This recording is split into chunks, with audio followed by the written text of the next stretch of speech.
지난주에 저희들은 갈라디아서 5장 1절의 말씀, 그리스도께서 우리를 자유케 하려고 자유를 주셨으니 그러므로 구색에 서서 다시는 종의 멍에를 매지 마라 하는 말씀을 통하여 우리에게 주신 자유가 무엇인지, 세상 사람들은 기회의 자유, 능력의 자유, 욕구의 자유를 이야기를 하지만 우리에게 주신 하나님의 말씀의 자유는 거기에 생명으로 인도하는 자유가 보태어져야 된다 하는 자유에 대한 개념을 함께 살펴보았고, 종의 멍에를 메고 살아가지 마라 하는 말씀을 통하여 우리가 신앙생활을 하면서도 때로는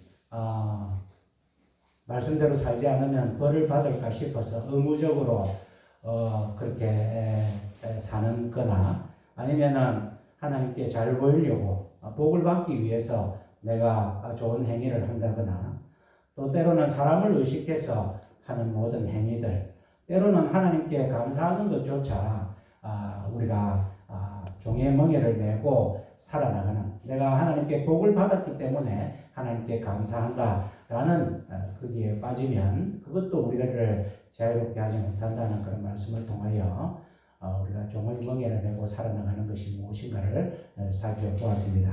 그리고 갈라디아서 13절 말씀을 통하여 그 자유로 육체의 기회를 삼지 말고 사랑으로 종노릇하라 하는 말씀을 통하여 우리가 주어진 자유를 가지고 세상 사람들은 어떤 육체의 기회로 살아가고 있는지, 곧 음란과 술 취함과 방탕과 분냄과 당 짓는 것과 술수와 또 모든 우상 숭배와 이런 모습들을 살아가는데, 그렇게 살지 말고 오직 사랑으로 종노릇하라.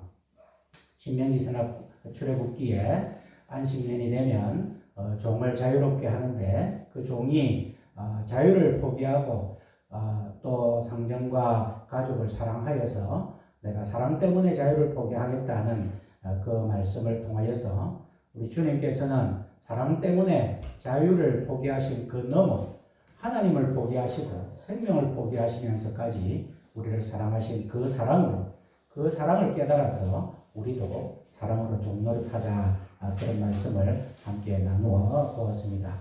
오늘 연결해서 우리 그리스도인들은 자유와 사랑의 관계를 어떻게 명확하게 규정 지어야 되느냐.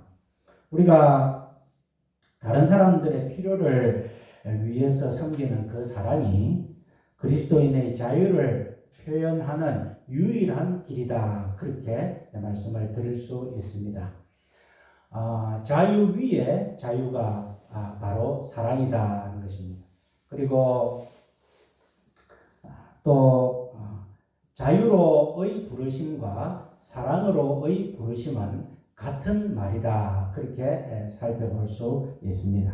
그리고 생명으로 인도하는 자유가 바로 사랑이다. 그래서 우리가 주님께서 우리를 자유롭게 했는데, 세상 사람들은 자유라 하면 육체의 소욕을 따라서 자기의 감정에 충실한 대로 마음대로 살고 싶은 대로 살지만, 우리는 더 이상 육체의 소욕대로 살지 아니하고, 나의 육체의 소욕은 주님이 십자가에 돌아가실 때 다 죽었고 주님께서 내 속에 새로운 생명으로 사시기 때문에 이제는 우리가 그 자유를 유일하게 표현하기 위해서, 진정으로 그 자유를 누리기 위해서는 사랑으로 종노릇해야 된다, 그런 말씀입니다. 그렇기 때문에 오늘 본문 말씀에 그 자유로 육체의 기회를 삼지 말라 하는 말씀 가운데는 육체의 기회를 추구하면 자유를 잃어버릴 수 있다 하는 그러한 말씀이 내포되어 있습니다. 육체를 따라, 육체의 기회를 따라 사는 것은 다시 종의 멍에를 메고 살아나가는 것이라, 그렇게 말씀드릴 수 있습니다. 그 이유는 사랑의 이 동기는 충만함을 나누는 기쁨에서 출발을 하지만, 육체의 소욕을 따르는 것은 우리의 공허함을 채우려는 욕구가 동기가 된다 하는 말씀입니다. 이 말씀은 우리가 아주 중요한 말씀입니다. 사랑으로 서로 종로로 타라. 사랑의 동기는 무엇이냐? 내 속에 하나님이 주신 충만함, 나의 모든 죄를 짊어지시고 나를 자유롭게 하시고 나의 모든 필요를 채우시고 내가 이 땅에서 살아가는 모든 만족을 주시는 만물을 충만케 하는 자의 충만이 우리 가운데 있기 때문에 그 충만이 넘치는 표현으로 나타나는 기쁨이 바로 사랑으로 표현되는 그 사랑의 동기지만은, 육적인 소욕은 나의 공허함, 나의 부족을 채우는 욕구를 가 동기가 되어서 생기는 것이기 때문에 우리가 그 두 개는 천지 차이가 난다 하는 그러한 말씀입니다. 17세기에 프랑스의 유명한 철학자이자 과학자이자 수학자이자 신학자인 파스칼이라는 분이 있습니다. 그가 그 이항 정리라는 어떤 수학의 원리를 만들면서 확률론을 정의했고, 그가 또 컴퓨터의 시작이 되는 전자계산기를 만들 정도로 그는 오늘날의 과학에 큰 영향을 미친 천재 과학자인데, 그가 가장 또 위대한 발명은 진공을 이용한 과학의 원리라 할 수 있습니다. 이 파스칼은 진공의 원리를 만들면서 이런 이야기를 했습니다. 인간의 마음속에도, 인간의 아담이 하나님 앞에 범죄한 이후에 인간의 마음속에 공허함이라는 진공이 있다. 그 공허함이라는 것은, 그 진공은 세상 것으로 채울 수 없고 오직 하나님으로만 채울 수 있는 그러한 빈 공간이다. 그런 이야기를 했습니다. 아담과 하와가 하나님의 형상으로 완벽하게 하나님의 사랑으로 살았을 때는 그 마음에 공허함이 없었지만, 하나님 없이 내 힘으로 한번 살아보고자 해서 불순종하고 범죄한 이후에는 그 마음속에 두려움과 함께 공허함이 생겼고, 그 공허함은 다시 하나님 앞에 회개하고 하나님의 은혜로밖에 채울 수 없는데, 그 아담의 후예인 인간들은 악기를 발명하고 문명을 만들고 해서 하나님 없이 다른 것으로 한번 채워보려고 했던 그러한 것이 인류의 역사다 할 수 있습니다. 오늘날 사람들도 많은 이 공허함을 무엇으로 채웁니까? 술로 채웁니다. 약물로 채웁니다. 돈으로 채웁니다. 권력욕으로 채웁니다. 사람들이, 오늘날 살아가는 사람들이 하나님 없이 다른 것들로, 또 음란한 성적인 쾌락으로 채웁니다. 그 결과가 무엇입니까? 다 육체가 망하고 자유를 잃는 그러한 결과가 된다는 것입니다. 어떤 경우에는 종교적인 행위, 율법이나 선행조차도 사랑의 충만함으로 표현되는 것이 아니라 나의 공허함을 채우기 위한 욕구에서 발상이 된다고 한다면 그것조차 우리를 해망으로 이끄는 그러한 것이다. 그렇게 말씀드릴 수 있습니다. 모든 만족을 주시는 그리스도 안에서의 자유를 버리고 참된 만족을 주지 못하는 육체의 소욕을 따라 사는 그러한 것이 오늘날 사람들의 모습이라는 것입니다. 오늘 우리가 청년들이 나이 20살이 되어서 성인식을 하면 제일 먼저 하는 게 무엇입니까? 술을 마시는 것입니다. 그동안에 하지 못한 자유를 마음껏 누리는 대표적인 것이 술을 마시는 것입니다. 그렇게 술을 마시는 것으로 시작하여서 우리나라의 알코올 중독 인구가 130만 명 정도 된다고 합니다. 어린 아이들이나 학생을 뺀다면 전체 어른들의 인구 중에 약 5%가 알코올 중독으로 그렇게 살아가고, 그 중에서 유병 발생률이 12.2%라 하니까 그것은 무엇이냐? 알코올 때문에 생겨나는 질병들, 그것이 100명 중에 12~13명은 알코올 때문에 생기는 질병으로 살아가는, 술이 사람을 죽이는 그러한 결과를 나타내고 있다는 것입니다. 술 때문에 음주운전이 끊이지 않습니다. 술 때문에 폭행합니다. 술 때문에 사기를 당합니다. 술 때문에 또 모든 패가망신을 합니다. 술이 우리의 삶에 미치는 영향, 육체의 소욕을 따라서 자유를 누리기 위해서 시작한 그 술이 우리를 망치고 있다 하는 것입니다. 사람들이 돈을 얼마나 사랑합니까? 돈을 사랑함이 1만화의 뿌리가 된다고 하는데 돈을 버는 것이 돈 때문에 사람을 죽이고 돈 때문에 사람을 배신하고 돈 때문에 인간이김을 포기하는 그러한 일들이 우리 가운데 얼마나 많은지 모릅니다. 이와 같이 우리가 인간은 무엇인가 공허함을 채우는 그러한 욕구로 시작한 것은 우리에게 주어진 그 자유조차도 누리지 못하고 망하는 죽음으로 인도하는 그런 길이지만은 우리 속에 찾아오신 주님께서 주신 충만히 넘치는 그 사랑으로 서로 종노릇하고 살 때 우리 삶에 기쁨이 넘치고 행복이 넘친다는 것을 말씀드릴 수 있습니다.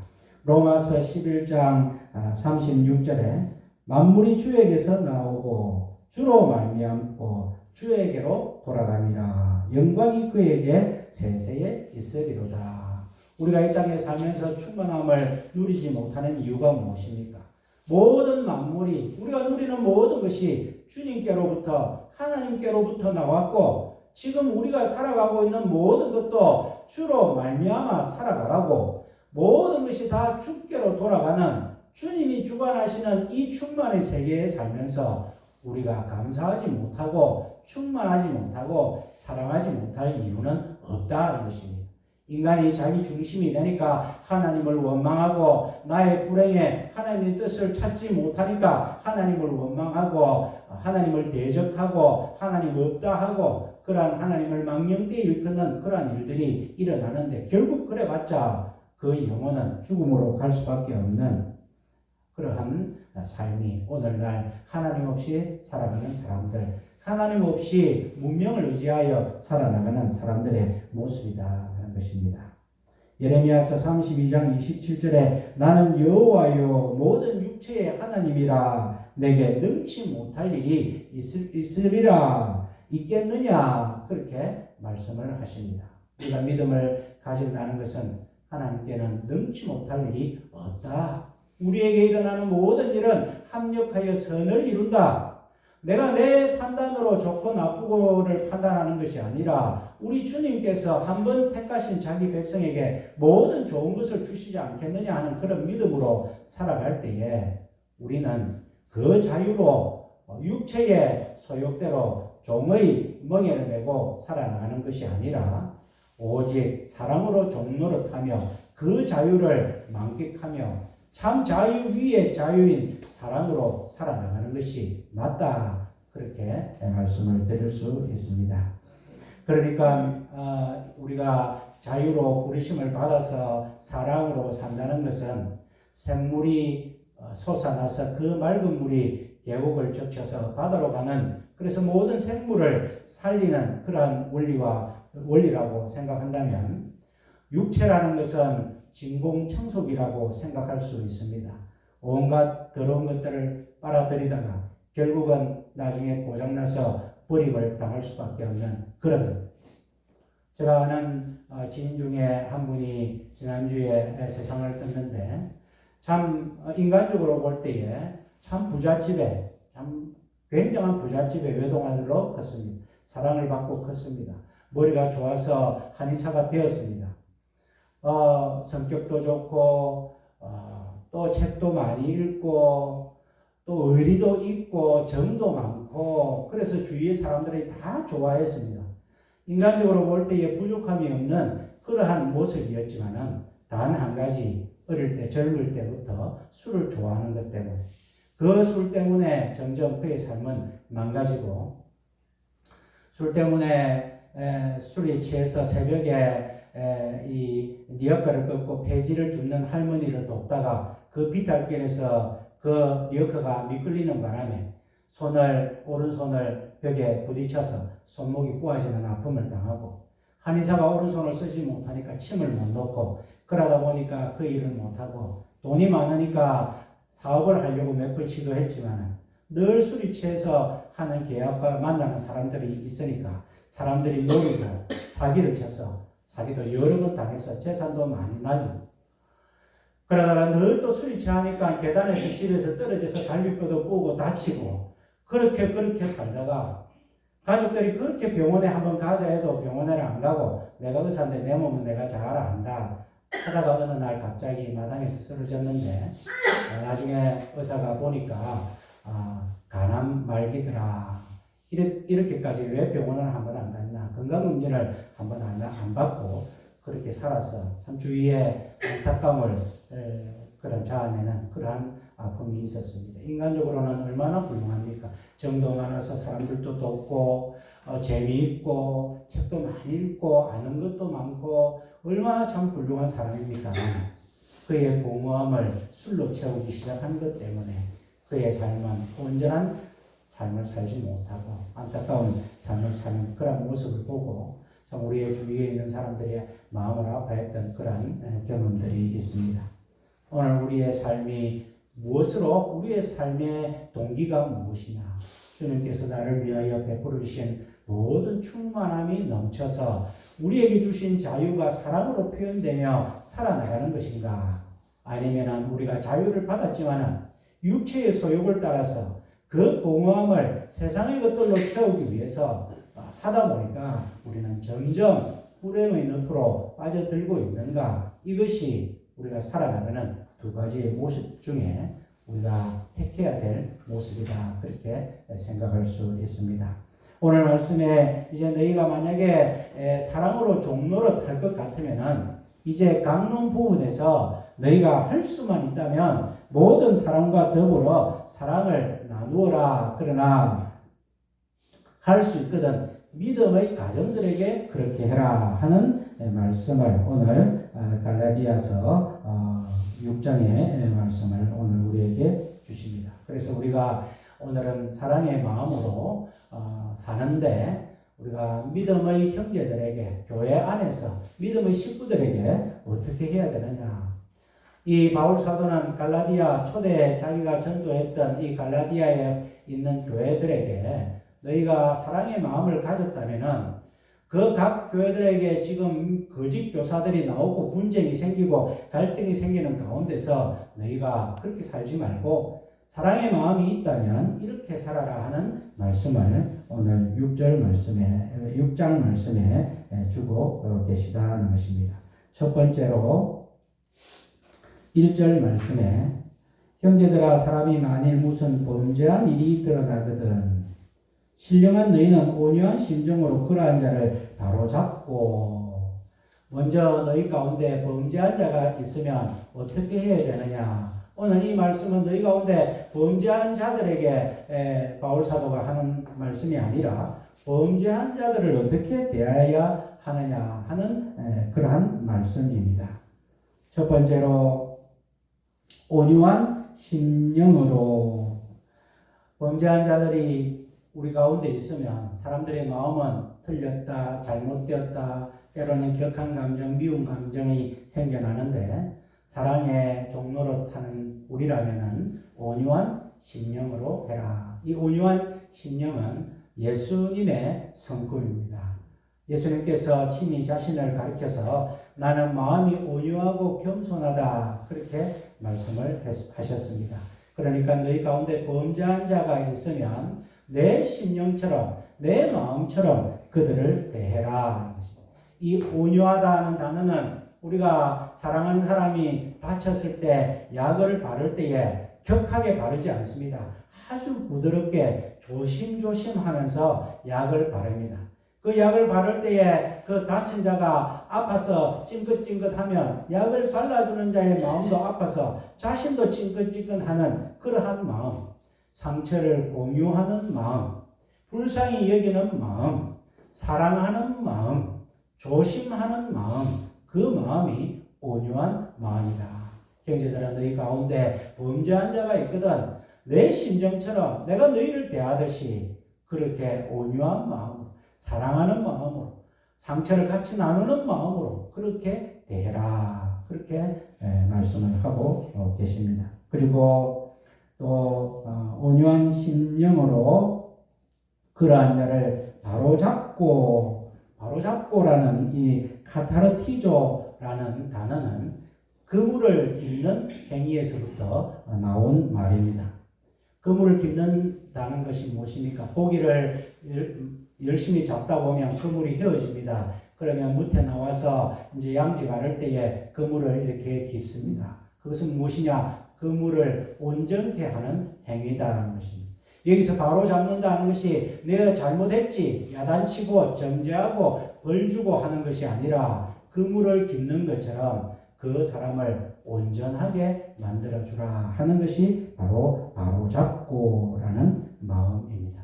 말씀입니다. 그러니까 예수님께서 이 바울 사도가 성도들에게 할 때에 예수님의 마음처럼 너희 가운데 범죄한 자가 있으면 온유한 마음으로 그를 온전케 만들어주라 하는 그러한 말씀입니다. 두 번째로 2절에 어려움을 겪는 자에 대해서 어떻게 해라 하는 말씀인데 너희가 짐을 서로 지라 그리하여 그리스도의 법을 성취하라. 짐을 서로 지라 그런 말씀입니다. 우리가 사랑으로 살아간다면 너희 믿음의 형제 가운데 어려움이 있다면 짐을 서로 지라.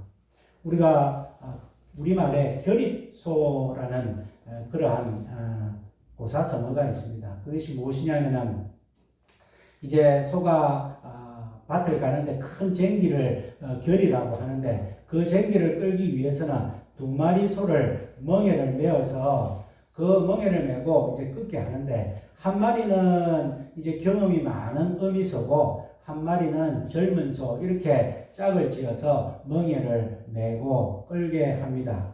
그러면은 이 어미소가 경험이 많으니까 힘쓰고 모퉁이 돌고 하는 모든 것들은 이 어미소가 리드를 합니다.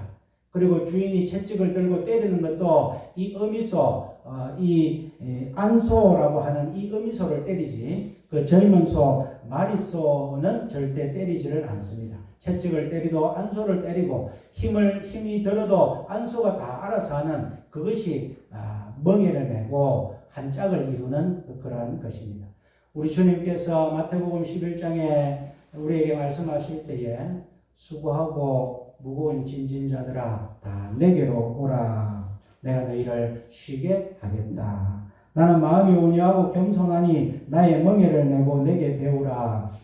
그러면 너희 마음이 쉼을 얻으리니. 그런 말씀을 하시면서 주님께서는 나의 멍에를 메고 내게 배우라. 그렇게 말씀을 합니다.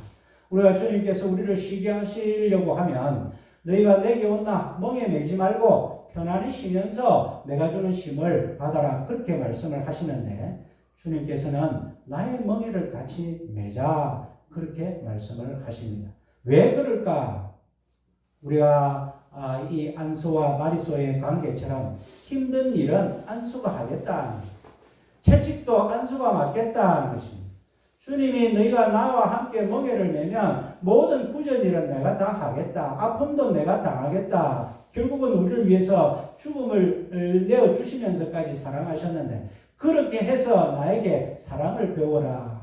그것이 바로 오늘 너희가 멍에를 내고 그리스도의 법을 성취해라 하는 말씀. 이것이 그리스도의 법이다. 너희 가운데 어려운 자가 있거든 서로 짐을 지는데 내가 너희와 함께 멍에를 지면서 하듯이 그런 것이 내가 너희에게 가르친 그리스도의 법이다. 그러니까 어려운 자들을 만났을 때 너희는 그리스도의 법대로 그렇게 사랑으로 살아라 하는 말씀을 주님께서 주시고 또 바울 사도도 우리에게 주고 계십니다.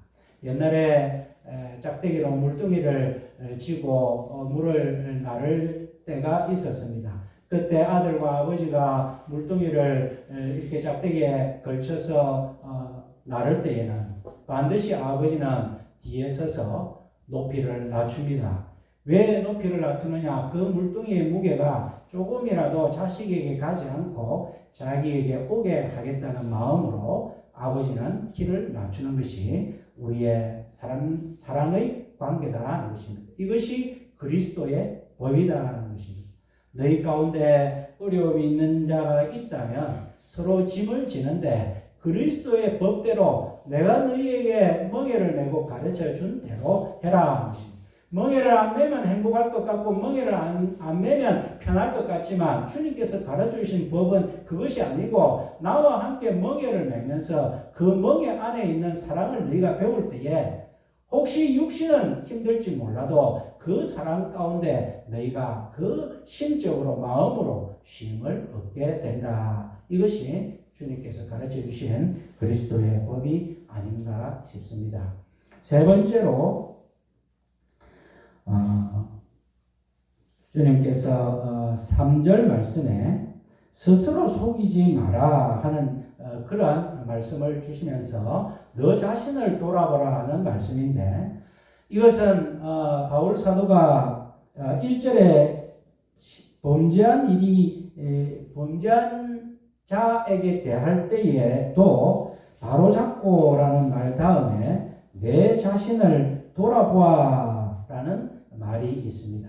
범죄한 자를 발견했을 때에 그 자를 질책하고 나무라고 범죄한 자를 바로 잡으면서 나는 의로운 자다 하는 그러한 거짓된 자기 교만, 자기 의가 드러나지 않도록 우리가 형제 가운데 범죄한 일이 있을 때 나도 그럴 수 있다는 그러한 온유한 신념을 가지고 자기를 돌아보라.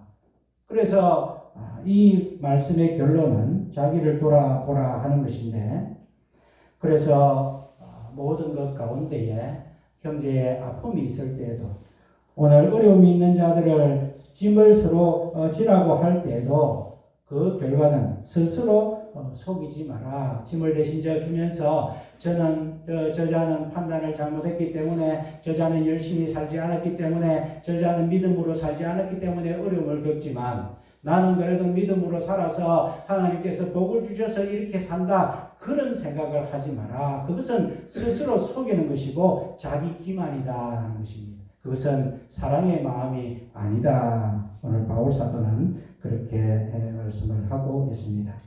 그리고 4절 말씀에도 연거푸 각각 자기의 일을 살피라. 자기를 돌아보라. 형제 가운데 공동체 가운데에 범죄한 자가 있거나 어려움에 빠진 자가 있거나 아픈 자가 있거나 실패한 자가 있을 때에 그 자들을 사랑으로 대할 뿐만 아니라 그 결론은 네 자신을 살펴라. 네 자신도 시험에 빠지지 않도록 네 자신도 하나님의 은혜에서 끊어지지 않도록 너 자신을 살펴라. 그러면서 자랑할 것이 자기에게만 있고 남에게는 있지 아니하리니. 이 말씀을 사람들은 오해를 하고 잘 이해를 하지 못합니다.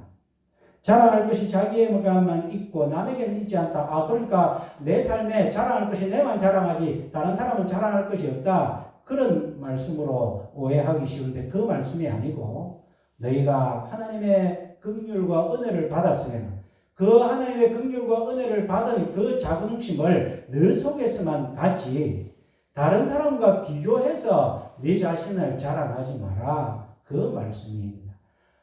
똑같이 처음부터 똑같은 말씀입니다. 예수 그리스도의 마음으로 대하고 예수 그리스도의 법으로 대하고 사랑으로 서로 종노릇하는 그런 삶을 살지. 그래서 항상 어떤 일이 있을 때에 내 자신을 돌아보고 내가 제일 싫어하는 것이 자기 의고 자기 기만이고 교만이고 하는 것이다 하는 말씀을 주님께서는 사도 바울의 입을 통하여서 우리에게 주시고 계시다 하는 것입니다. 모든 질병의 원인을 바이러스라고 합니다만은 우리의 영혼의 질병의 바이러스가 무엇이냐? 자기 교만, 자기 만족, 자기 의, 자기 기만 이런 것들이 하나님이 제일 싫어하시는 그러한 일이라 생각하여서 어려운 자들을 대할 때나 범죄한 자를 대할 때나 아픔 있는 자를 대할 때는 너희가 이와 같은 신념으로 대해라. 그렇게 가르치고 계십니다. 그 다음에 6절 말씀에 가르침을 받는 자는 말씀을 가르치는 자와 모든 좋은 것을 함께 하라. 너희 가운데 가르치는 자, 특히 목사나 장로나 이런 영적인 지도자들에게 너희가 잘해라 그런 말인데 얼핏 보면은 바울 사도가 자기가 가르치는 자니까 내한테 잘해라 이런 말처럼 들리는데 이 말씀은 그런 말씀이 아니고 더 깊이 있는 말씀입니다. 히브리서 13장 17절에 보면 너희를 인도하는 자들에게 순종하고 복종하라. 저희는 너희 영혼을 위하여 경성하기를 자기가 회개할 자인 것 같이 하느니라. 여기서 회개라는 것은 죄를 뉘우치는 회개가 아니고 우리가 회계사 할 때 돈을 샌다 할 때의 회개입니다. 이 말씀은 무엇이냐면은 너희는 영혼을 인도하는 자들에게 잘해라. 그를 존경하고 그의 말에 복종해라. 이유가 무엇이냐? 그들은 어떤 삶을 살고 있는 줄 아느냐? 무엇이 잘못되면 자기가 먼저 하나님 앞에 계산할 것이 있는 사람들인 것처럼 그렇게 살기 때문이다. 우리 공동체 가운데 아픔이 있으면 진정한 목사라면 자기를 먼저 돌아보아야 됩니다. 하나님, 제가 말씀대로 살지 못해서, 제가 하나님 기뻐하시는 삶을 살지 못해서 우리 공동체 가운데 가족이 이런 어려움을 당합니까? 자기가 먼저 하나님 앞에 회개할 자인 것처럼 하는 그러한 사람이기 때문에 너희가 너희 영을 인도하는, 너희를 가르치는 자와는 모든 좋은 것을 함께 해라. 그렇게 말씀을 주시고 있다는 것입니다. 얼마 전에 우리 양동국 장로님 회사에서 나오는 잠바를 저한테 주셨는데 제가 그 잠바를 너무 사랑해서 어제는 보니까 이 잠바를 함부로 빨지 말고 세탁할 때는 이렇게 하라 하는 10가지 경고문이 있어서 제가 그것을 사진을 찍어놨습니다. 이렇게 해야 되는구나. 그늘에서 말리고 또 10분 이상 물에 담그지 말고. 너무나 감사합니다. 제가 잘나서가 아니라 가르치는 자와 영을 인도하는 자와 함께 좋은 것을 나누는 그 아름다운 신앙, 그렇게 오늘 말씀은 6절 말씀은 가르침을 받는 자는 말씀을 가르치는 자와 모든 좋은 것을 함께 하라. 이것이 우리가 사람으로 사는, 공동체 내에서 사는 방법이다. 그렇게 말씀을 하고 계십니다. 이제 마지막으로 하나님을 대하는 자세가 어떤 것이냐. 7절에 스스로 속이지 말라. 하나님은 만홀히 여김을 받지 아니하시나니 사람이 무엇으로 심든지 그대로 거두리라. 오늘날 현대인들에게 설문을 조사했더니만 과거보다 훨씬 하나님이 계신 것 같다 하는 그런 표가 많이 나왔다고 합니다. 그런데 아이러니컬하게도 그런데 나는 하나님을 믿지 않고 믿고 싶지 않다 하는 표가 많이 나왔다고 합니다. 그것은 무엇을 반영하느냐? 내 삶에 어려움이 있고 이 모든 세상을 주관하는 분이 있는 것은 내가 이성적으로 알겠지만 나는 내 삶을 내 마음대로 살고 싶고 간섭받고 싶지 않고 그래서 내 삶의 주인은 내가 살고 싶다 하는 그러한 더욱더 인본주의고 자기중심주의의 경향을 반영하는 것이라 할 수 있습니다. 그러니까 사람들이 하나님을 생각할 때에 믿음을 가진 사람들도 이만큼 했으면 되지 뭐. 내가 이렇게 하면 다른 사람보다는 낫겠지 뭐 하는 그러한 자기 교만, 자기의 그것은 하나님을 만홀히 여기는 것이다. 그렇게 말씀을 하고 있습니다. 여기서 만홀히 여긴다 하는 말은 구체적으로 하나님을 없이 여긴다는 말, 없이 여긴다는 것입니다. 우리가 사회생활 하면서 어떨 때 가장 마음이 상합니까? 니는 모르면서 아는 체 하네. 모르면 가만히 있어라. 너 돈 없으면 니 빠져라. 돈도 없는 게 무슨 나서노? 니네 인맥도 없는 게, 너 잘난 게 없는 게, 니가 그렇게 자랑할 게 없는 게, 그렇게 말할 때, 없이 여길 때 우리의 마음은 묻어지는데 우리가 사람이 우리의 교만 때문에 우리의 의 때문에 하나님을 없이 여긴다면 우리 하나님의 마음이 얼마나 아프시겠느냐 하는 것입니다. 하나님을 만홀히 여기지 마라. 하나님을 대할 때에 내 생각이 이 정도면 안 되겠나? 내 기도 생활이 이 정도면 안 되겠나? 내 예배 생활이 내 하나님께 충성하는 것이 내가 사는 게 너무 바빠서 이 정도면 안 되겠나?